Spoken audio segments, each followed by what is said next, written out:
Bismillahirrahmanirrahim. Assalamualaikum warahmatullahi wabarakatuh. Alhamdulillahi rabbil alamin. Wabihi nasta'inu ala umuri dunya wad din. Wa sallallahu ala nabiyyina wa sayyidina Muhammadin wa ala alihi wa sahbihi ajma'in, amma ba'd. Anak-anak jangan ngumpul jadi satu. Ayo, pisah, jangan ngumpul jadi satu.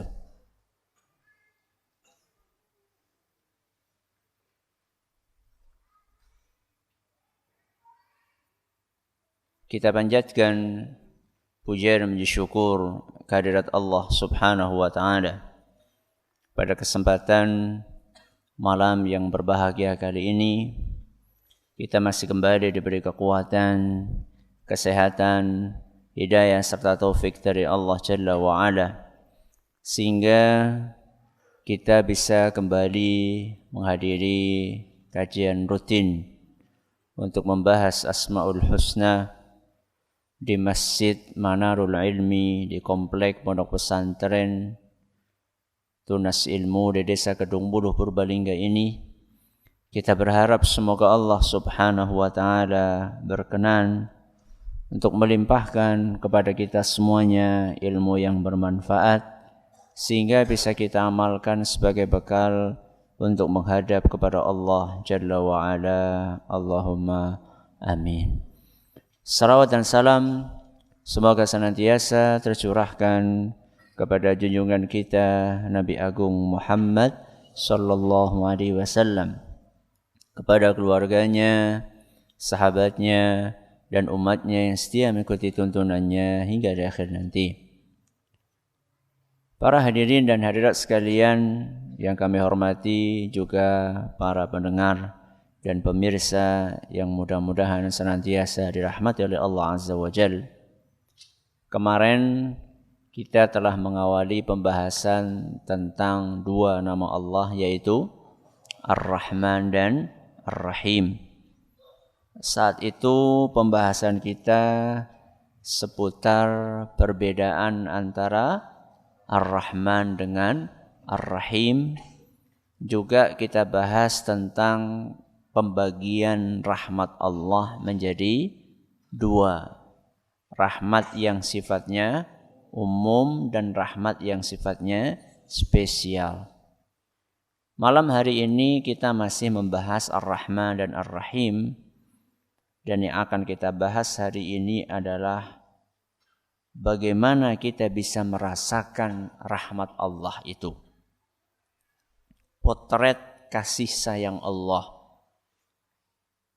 Bagaimana kita bisa memahami dan merasakan efek dari kasih sayang Allah atau rahmat Allah itu di dunia ini, sebelum nanti di akhirat. Inilah yang akan kita bahas pada hari ini, merasakan kasih sayang Allah Azza wa Jalla. Silahkan buka halaman 20. Iqra.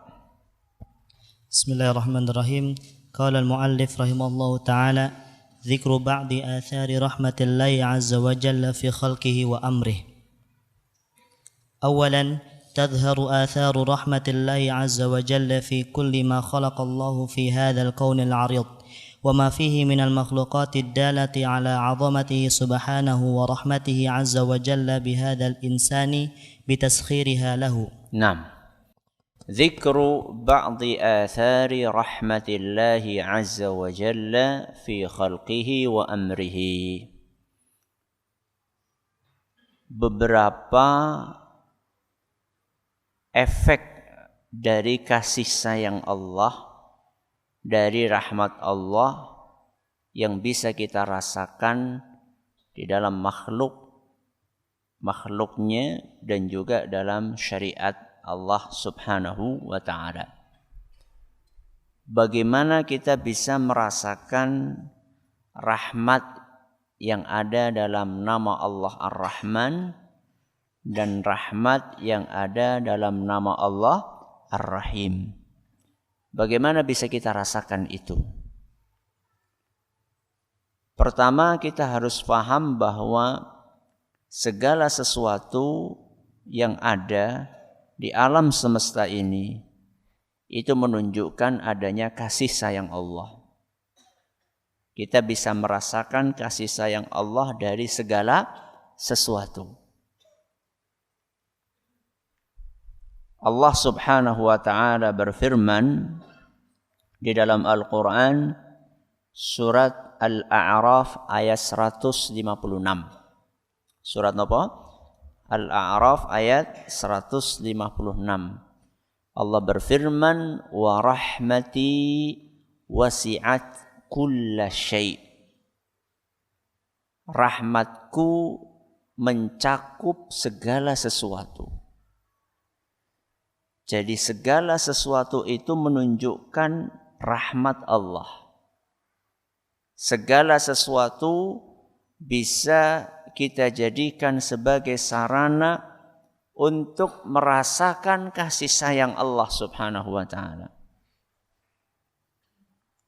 Namun di sini penulis kitab ini memberikan contoh-contoh, poin-poin. Di sini ada 6 poin untuk membantu kita memahami hal itu. Kalau dikatakan semuanya bisa membantu kita untuk bisa memahami kasih sayang Allah, itu mungkin luas ya. Kita butuh dibantu untuk merasakan apa saja contohnya. 6 ini adalah contoh. Bukan berarti rahmat Allah itu hanya terbatas dalam 6 poin ini saja. Kita butuh bantuan dari para ulama untuk bisa merasakan kasih sayang Allah itu bisa kita rasakan di dalam apa saja, lewat apa saja. Poin yang pertama yang dibawakan di sini adalah kasih sayang Allah bisa kita rasakan lewat fasilitas alam semesta. Apa yang pertama? Kasih sayang Allah bisa kita rasakan lewat fasilitas alam semesta. Adanya alam semesta ini menunjukkan betapa luasnya kasih sayang Allah kepada kita. Karena Allah ciptakan alam semesta ini berikut dengan isinya sebagai fasilitas untuk kenyamanan hidup kita. Allah berfirman di dalam Al-Quran surat Al-Jathiyah ayat 13. Surat apa? Al-Jathiyah ayat 13. Allah berfirman, وَسَخَّرَ لَكُمْ مَا فِي السَّمَاوَاتِ وَمَا فِي الْأَرْضِ جَمِيعًا مِنْهُ. Allah Subhanahu wa ta'ala menciptakan semua apa yang ada di langit dan semua yang ada di bumi untuk kalian. Kalian situ siapa? Makhluk semuanya.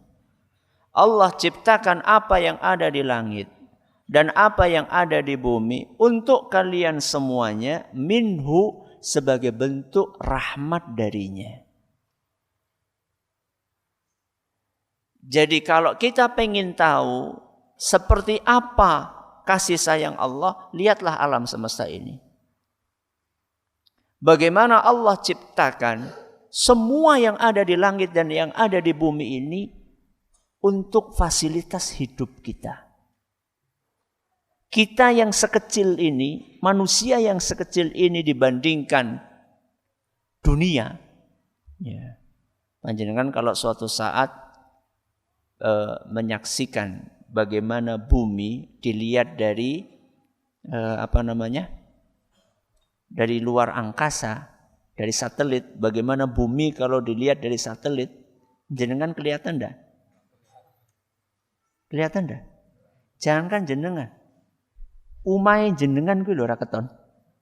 Jenengan sama rumah yang jenengan besar siapa? Besar rumah. Jangankan rumah kita, desa loh, Kedung Wuluh ora keton. Ya. Jangankan desa, Kecamatan itu loh nggak kelihatan. Jangan kecamatan, kabupaten nggak kelihatan. Ya. Berarti kita akan kecil sekali. Untuk manusia sekecil ini, sekecil kita ini, Allah ciptakan dunia seisinya. Untuk fasilitas hidup kita. Apapun yang kita butuhkan Allah sediakan. Manusia supaya hidup di dunia butuh apa? Udara. Butuh apa? Air. Butuh apa? Makanan. Butuh apa? Wedok? Ya Allah, yang paling dekat sama panjenengan lupa. Butuh? Butuh? Pasangan. Bojo-bojo. Masa lupa? Itu yang saya tadi katakan. Kita ini butuh contoh. Ya, kalau cuma dijelaskan semua ini menunjukkan kasih sayang Allah, itu kadang-kadang orang mudeng. Ya, kita tuh nggak paham. Kasih contoh, oh iya butuh ya. Saben dina ketemu masa orang butuh. Manusia hidup di dunia bernafas.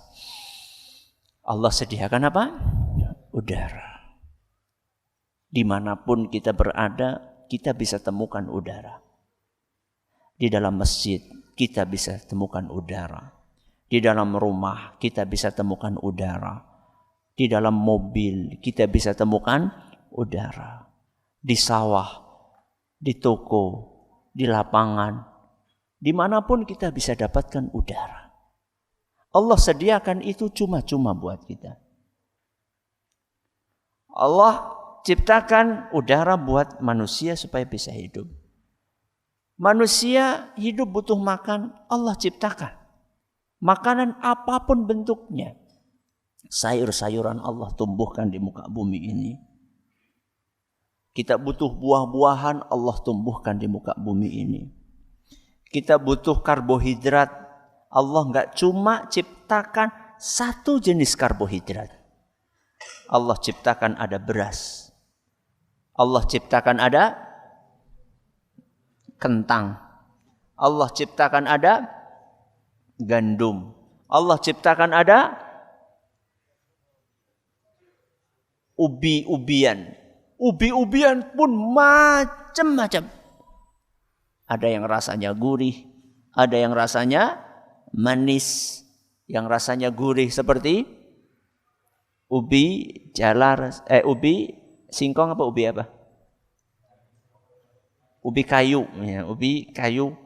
Yang rasanya manis ada ubi jalar, mundul angel temen, bulit karo mundul wis. Ya. Bok mikirnya kesuwen gitu deh. Ada orang nggak cocok beras, dia bisa makan kentang. Ada orang nggak cocok kentang, dia bisa makan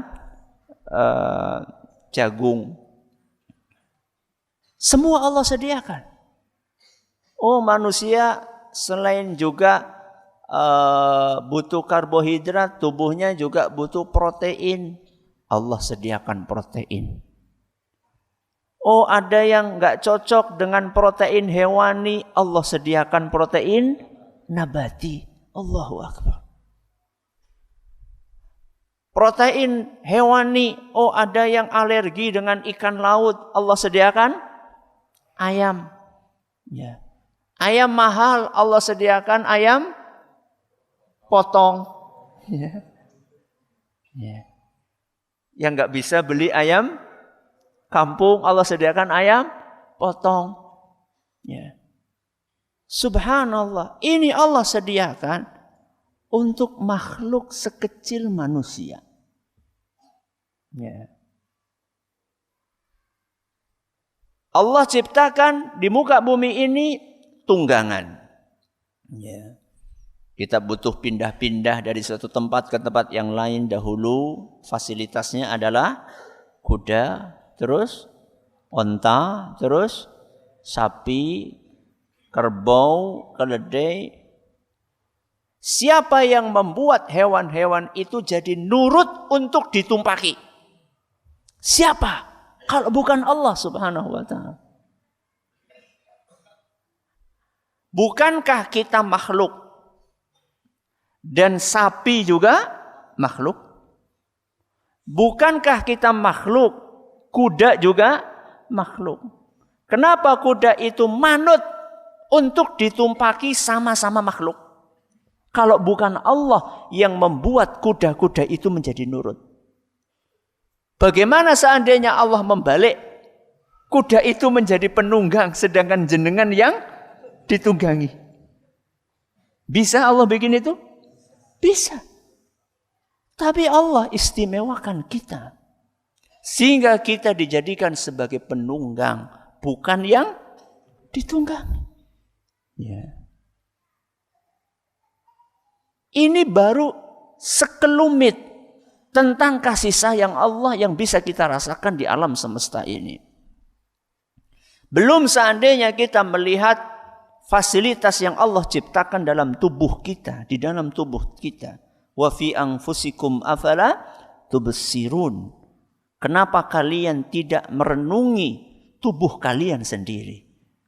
Allah ciptakan di dalam tubuh kita apapun yang dibutuhkan oleh tubuh ini. Allah tahu udara yang sedemikian segar ini akan dibikin kotor oleh tangannya manusia. Ya. Aslinya udara kita segar. Ya. Siapa yang bikin polusi? Manusia, makhluk kecil itu. Lagi-lagi makhluk kecil itu yang bikin masalah. Allah sediakan di hidung kita ada penyaringnya. Rambut-rambut yang ada di dalam hidung ini. Allah sediakan di mata kita ada penyaringnya supaya tidak gampang masuk ke dalam mata. Allah sediakan itu semua.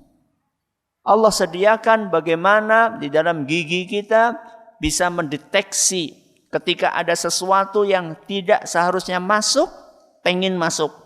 Apa contohnya? Kerikil. Ya.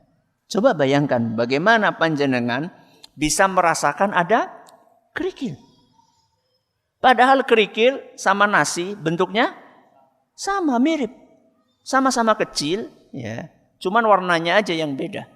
Ya. Cuman warnanya saja yang beda. Bagaimana ketika batu kerikil itu masuk ke mulut kita, kita bisa mensortir kerikil itu. Kletuk. Harusnya jenengan ketika kletuk itu, alhamdulillah. Ya. Enggak kemudian marah-marah sama siapa? Sama istri. Ya. Ngumbai ora bersih. Lho jenengan sih ngapa bae, Pak? Ya. Saya tanya, kalau kita sulit memaafkan istri kita karena ada kelewat apa tadi? Kerikil. Dalam 1 tahun berapa kali jenengan ngeleduk kerikil? Ya. Padahal dalam setahun kita berapa kali makan? Berkali-kali. Paling keleduk itu ya dalam setahun mungkin 10 kali ada. Orang tahu ngitung Ustaz. Coba sekali-kali dihitung. Supaya kita bisa merasakan betapa antara kesalahan istri kita dengan jasa istri kita lebih banyak apa? Jasa istri kita. Allah bikin di dalam mulut kita ini bisa mensortir mana yang seharusnya masuk, mana yang tidak. Yang lebih parah dari kerikil apa? Staples. Iya kan? Kadang-kadang kan jenengan beli nasi bungkus, ya, nggak usah nasi bungkus, arem-arem. Ya, itu kan sekarang jarang pakai piting, nah, jarang pakai lidi, pakainya staples.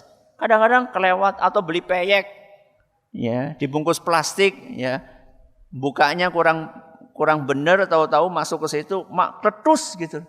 Ini siapa yang membuat anggota tubuh kita itu memiliki sistem yang sedemikian dahsyatnya? Ya. Hanya dengan gigi-gigi ini kita bisa mensortir hal-hal yang seharusnya tidak masuk. Itu baru yang kelihatan di dalam mulut kita. Belum organ tubuh yang ada di dalam tubuh kita, yang ada di dalam.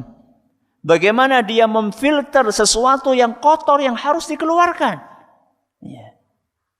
Ada anggota di dalam tubuh kita, tugasnya memfilter darah. Apa itu? Apa itu? Ginjal. Ya. Kenapa darah kita perlu difilter? Karena banyak racun yang masuk ke dalam tubuh kita. Lewat apa? Makanan dan minuman. Apalagi di zaman kita ini.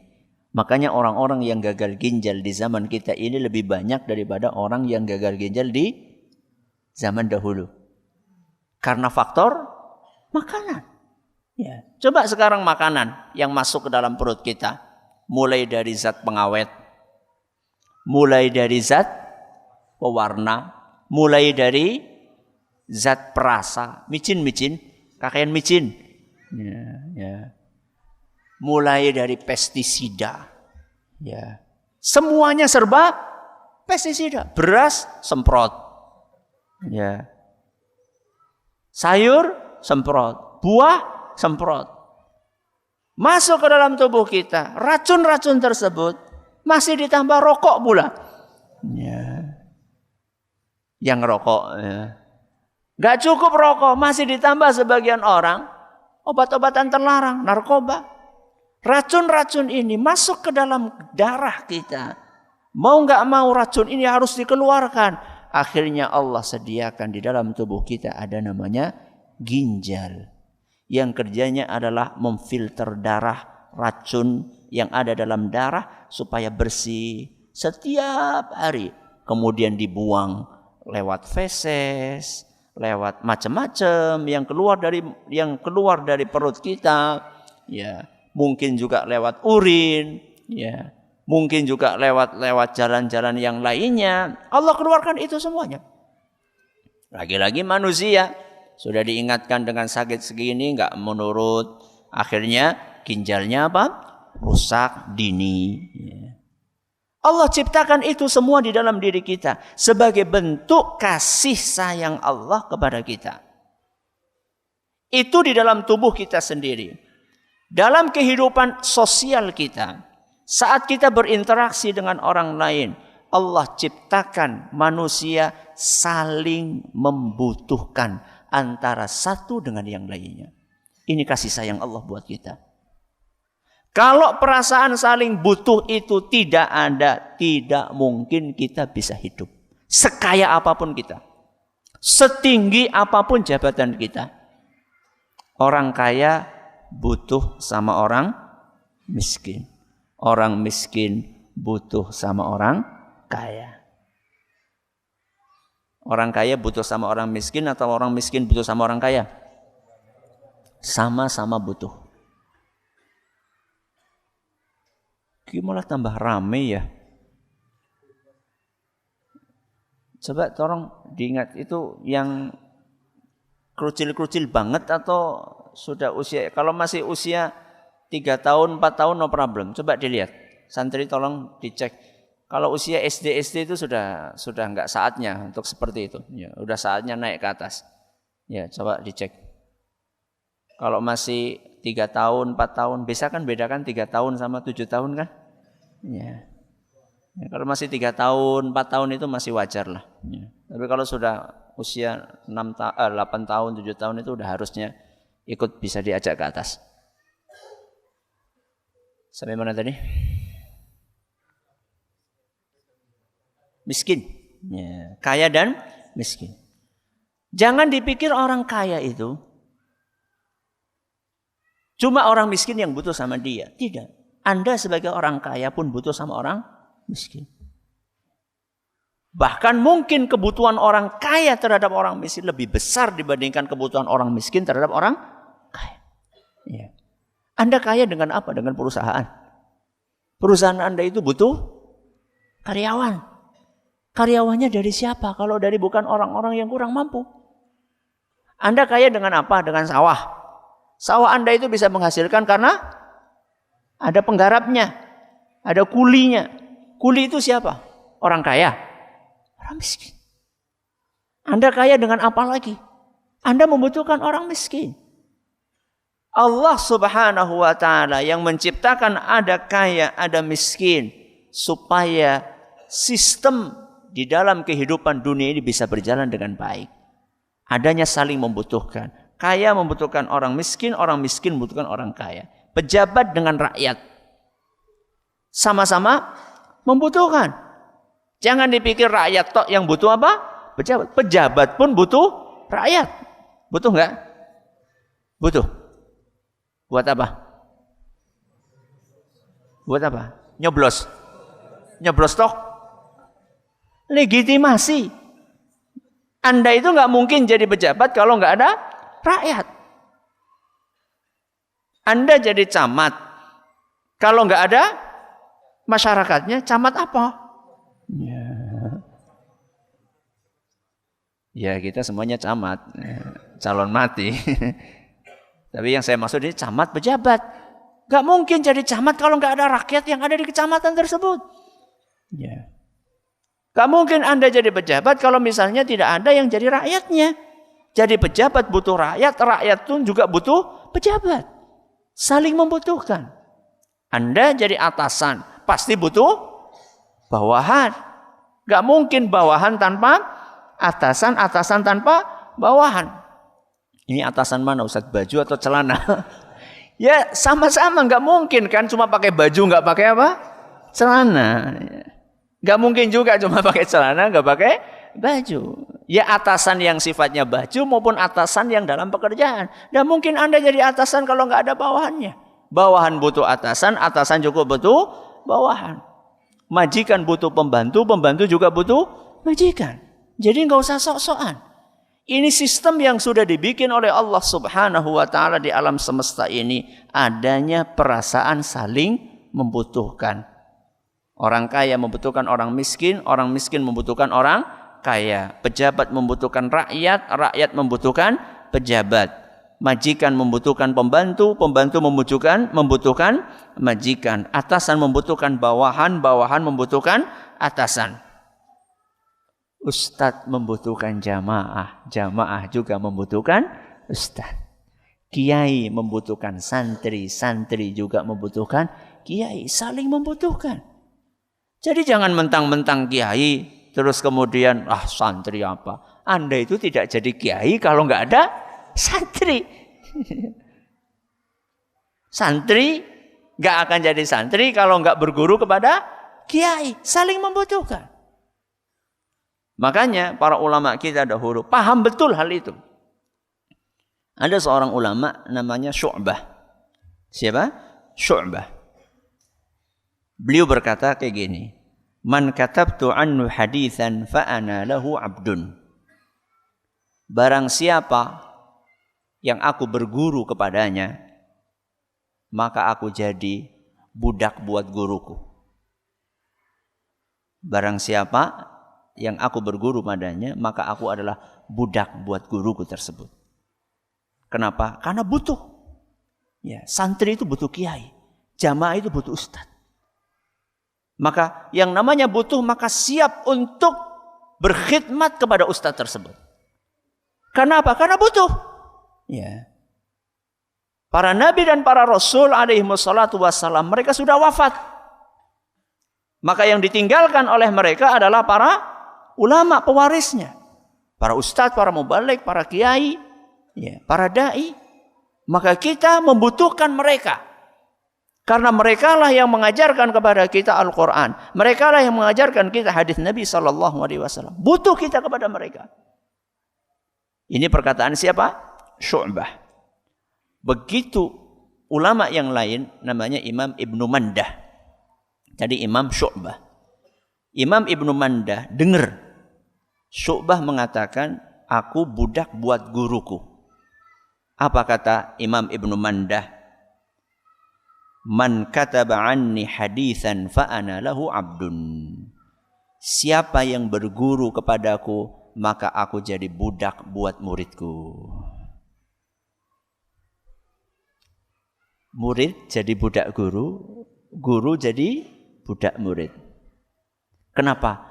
Karena guru butuh dengan murid. Berarti ada saling membutuhkan. Loh, apa sih butuhnya murid sama butuhnya guru sama murid? Loh, kalau dia nggak ada murid, ya nggak jadi guru. Ya. Jadi jangan mentang-mentang jadi pak guru, bu guru. Anda itu nggak jadi guru kalau nggak jadi murid. Dokter nggak jadi dokter kalau nggak ada pasien. Aja mentang-mentang. Ya. Jajal sih buka praktek orang anak pasien tutup. Ya. Jenengan juga jadi pasien jangan mentang-mentang. Anda itu butuh dokter, sama. Guru butuh murid, murid butuh guru. Apa kebutuhan guru kepada murid? Kebutuhannya adalah dengan adanya murid, ilmu guru tersebut akan tersebar. Ilmu guru tersebut akan bermanfaat. Ya. Ilmu Imam Syafi'i sampai sekarang bisa kita rasakan dengan taufik dari Allah. Kemudian jasa dari siapa? Murid-murid Imam Syafi'i. Ilmu Imam Ahmad bin Hanbal bisa kita rasakan. Ya. Setelah taufik dari Allah dengan jasa murid-murid Imam Ahmad bin Hanbal. Yang mereka setia untuk menghadiri pengajiannya Imam Ahmad. Enggak cuma setia menghadiri, tapi setia untuk menulis. Enggak cukup hanya hadir, nulis, tapi juga mereka setia untuk mengamalkan ilmu tersebut.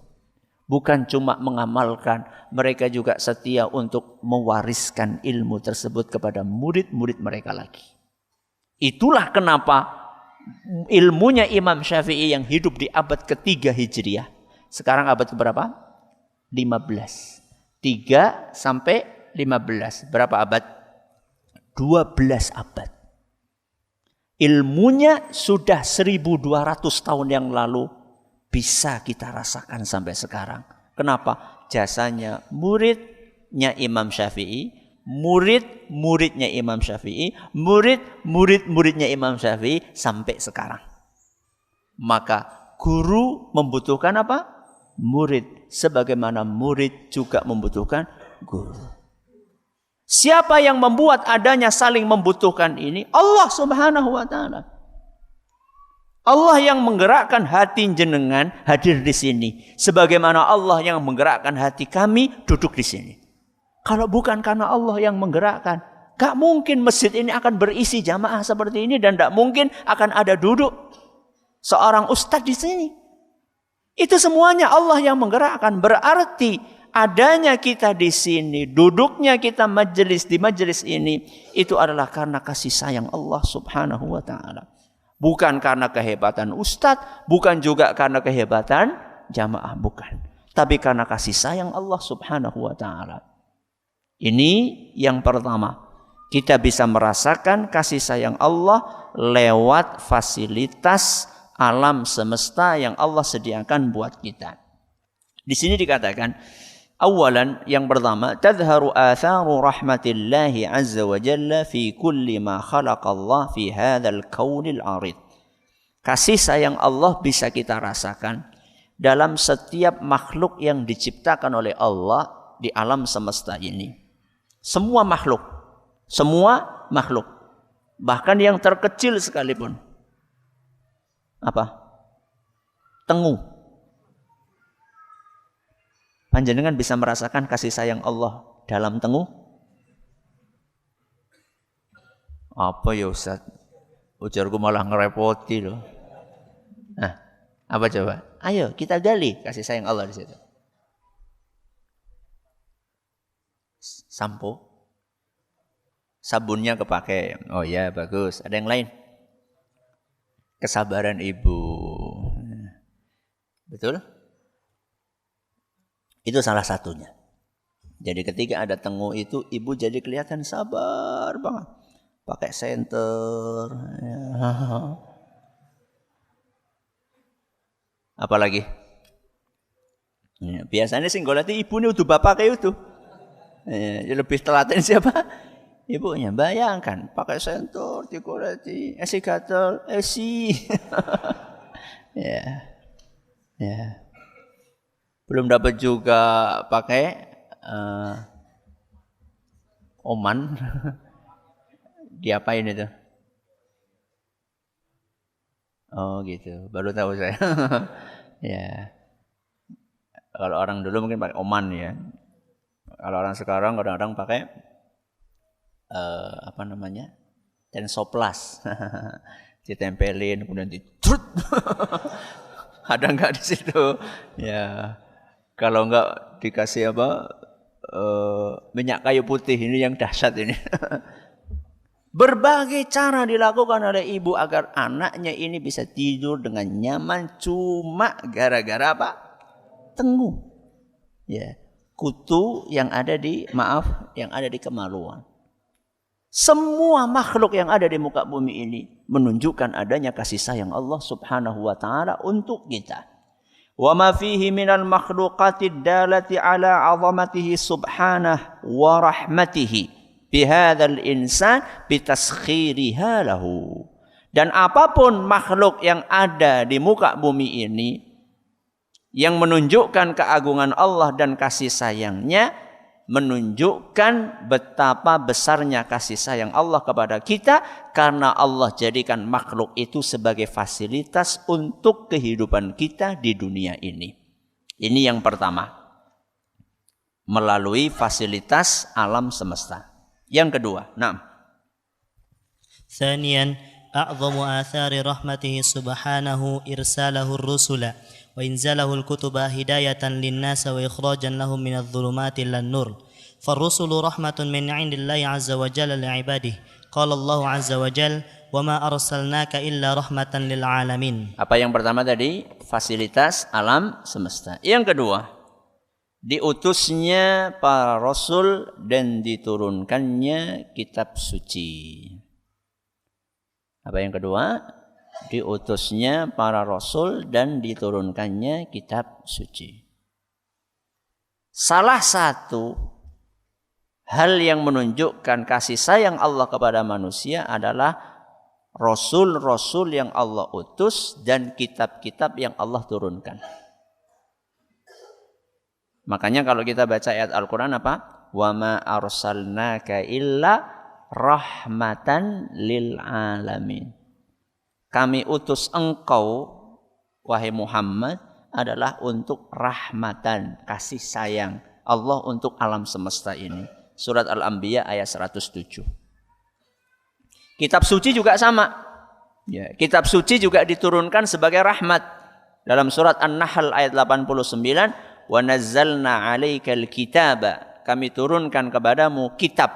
Ya, kitab suci gunanya apa? Tibyanan likulli syai', untuk menjelaskan segala sesuatu. Wa hudan, sebagai petunjuk, wa rahmatan, sebagai kasih sayang Allah. Jadi diturunkannya kitab suci adalah rahmat buat kita. Diutusnya para rasul juga rahmat kasih sayang Allah kepada kita. Kenapa bisa demikian? Ada sebagian orang malah nggak suka dengan kitab suci. Apa itu kitab suci?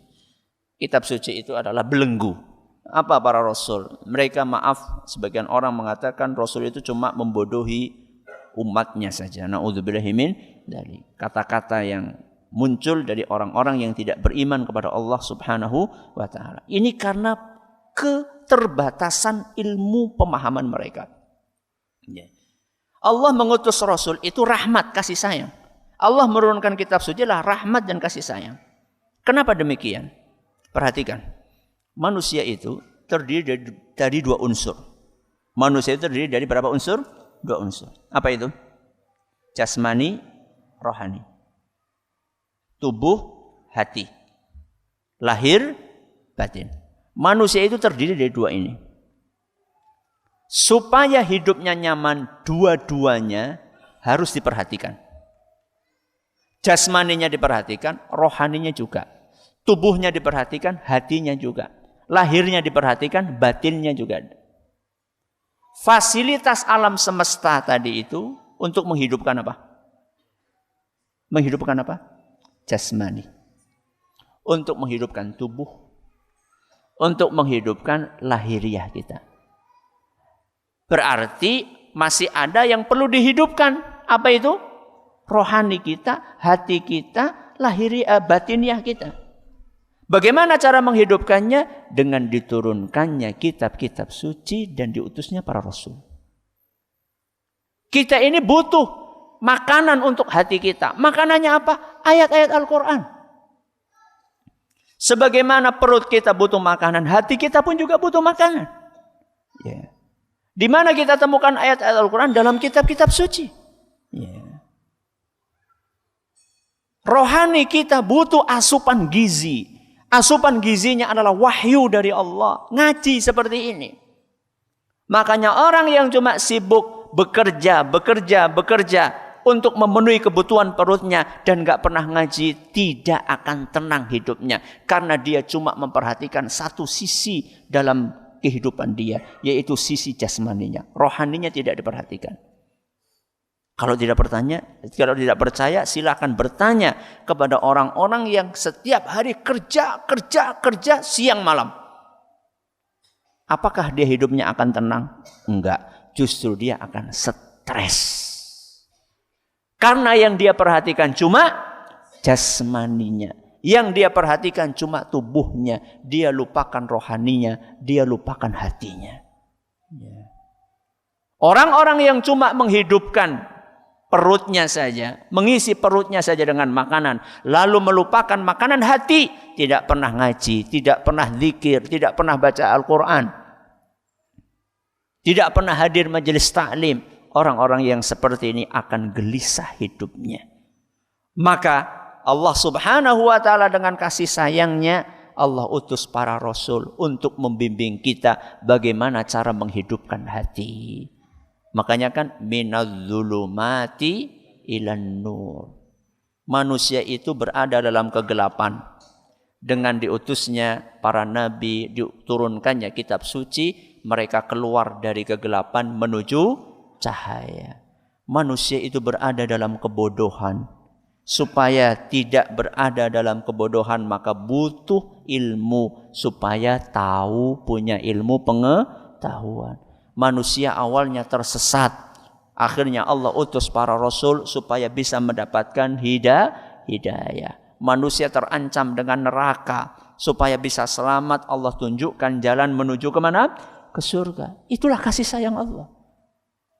Maka seharusnya kita sebagai manusia, ketika ketemu dengan Al-Quran, kita bahagia. Karena Al-Quran inilah bentuk dari kasih sayang Allah kepada kita. Kalau ada orang menegur kita, Mas, ora cocok kalau hadis Nabi SAW. Apa yang jenengan lakukan ini enggak cocok dengan sunnah Rasul SAW. Seharusnya ketika kita ditegur seperti itu, apa jawaban kita? Jazakallahu khairan. Apa jazakallahu khairan? Matur nuwun. Ya, matur nuwun. Jangan kemudian protes. Oh, apa sunnah. Apa-apa sunnah. Wong Anda ini sedang diajarkan, sedang diarahkan dengan sesuatu yang menunjukkan kasih sayang Allah Subhanahu wa ta'ala kepada umatnya, kepada kita, kepada para manusia. Kenapa kita marah-marah? Ya. Harusnya ketika kita diajarkan Al-Quran, diajarkan hadis Nabi SAW, harusnya kita bahagia, bukan malah marah-marah. Ya. Jadi itu yang dimaksud dengan wa ma arsalnaka illa rahmatan lil alamin. Rahmatan lil alamin itu maksudnya ikuti ajaran Rasul supaya mendapatkan rahmat. Itu maksudnya. Jangan kemudian sudahlah, enggak usah paksa-paksa orang. Ya sudahlah, masing-masing sesuai dengan keyakinannya saja. Udahlah, kita saling menghargai saja. Udah biarin aja. Bukan. Rahmat Allah itu adalah dengan kita mengikuti ajaran Rasul SAW. Betul, kita tidak paksa, tapi kita punya kewajiban untuk mengajarkan ajaran Rasul ini kepada manusia. Supaya apa? Supaya manusia mendapatkan kasih sayang siapa? Allah Subhanahu wa ta'ala.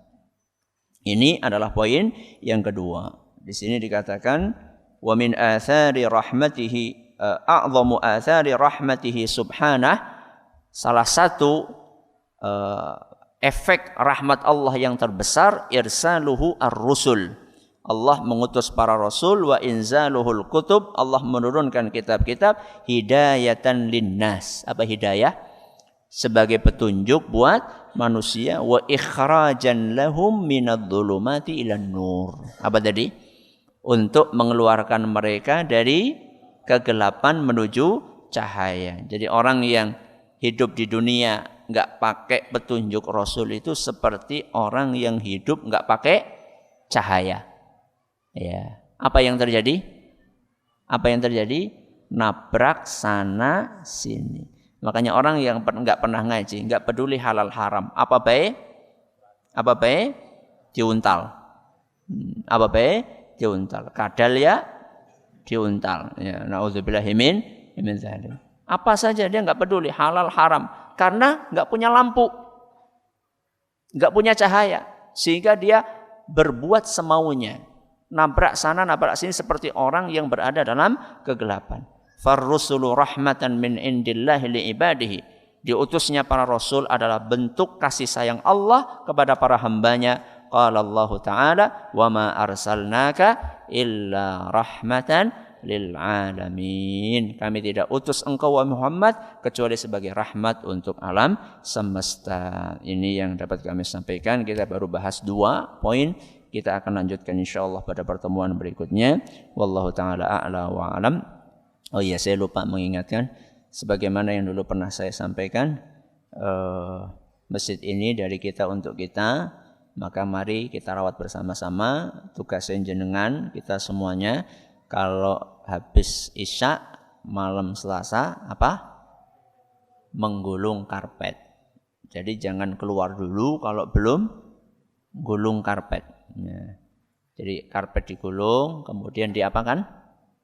Ditaruh di bagian belakang. Bukan sekarang. Nanti habis Isya. Ya. Habis salat sunnah. Mudah-mudahan amal soleh kita diterima oleh Allah Subhanahu wa taala. Subhanakallahumma wa bihamdika asyhadu an la ilaha illa anta astaghfiruka wa atubu ilaik. Assalamualaikum warahmatullahi wabarakatuh.